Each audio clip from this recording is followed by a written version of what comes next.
Hello to family, welcome to our mini vlog. তো আজকে চলে গেছিলাম রাত্রির 8টার সময় বাস ছিল আমাদের নাসিকে শিরডি সাই বাবার দর্শন করতে। আমরা যাচ্ছিলাম সবাই মিলে। তো একটা ট্যুরিস্ট বাস ছিল, ওখান থেকে আমরা রাত্রির 8টার সময় বাস ধরি।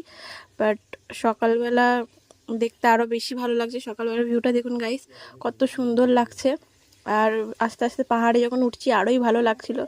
ঘেরা কত সুন্দর জঙ্গল, খুব দারুণ লাগছে ভিউটা। তারপর আমরা আস্তে আস্তে পৌঁছে গেছিলাম 6টা 6:30টার সময় আমরা নাসিকে পুরো পৌঁছে গেছি।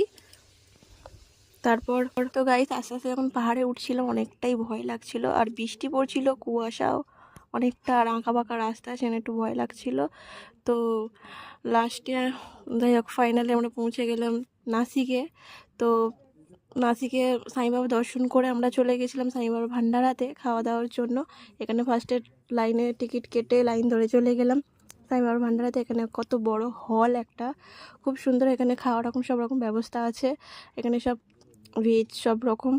আর অনেক কেউ বসেও গেছে, আর খাবার চলে এসছে। ভাত ছিল, সবজি ছিল, ডাল ছিল, আর চাপাতিও ছিল, চাটনি টাটনি অনেক রকম ছিল সবজির মধ্যে। খুব ভালো লাগছিল আর খুব টেস্ট। আর সাই বাবার মেন প্রসাদের টেস্টটাই আলাদা। আর এটা হচ্ছে সামনেটা হচ্ছে যে মন্দির ডান দিকে, আর এটা হচ্ছে বাজার। কেননা মন্দিরের ভিতর ফোন অ্যালাউ নেই, সেজন্য আপনাকে দেখাতে পারলাম না। বাজারটাই শুধু দেখালাম। এখানে সব রকম পুজোর সামগ্রী আছে, ফটো আছে সাই বাবার, আর খুব সুন্দর লাগছে। এখানে এসে ঘুরে যেতে পারেন, খুব সুন্দর লাগবে। একবার বারবার আসতে ইচ্ছা করবে। আর এরকম মিনি ব্লগ দেখার জন্য subscribe my channel. Thank you guys. By.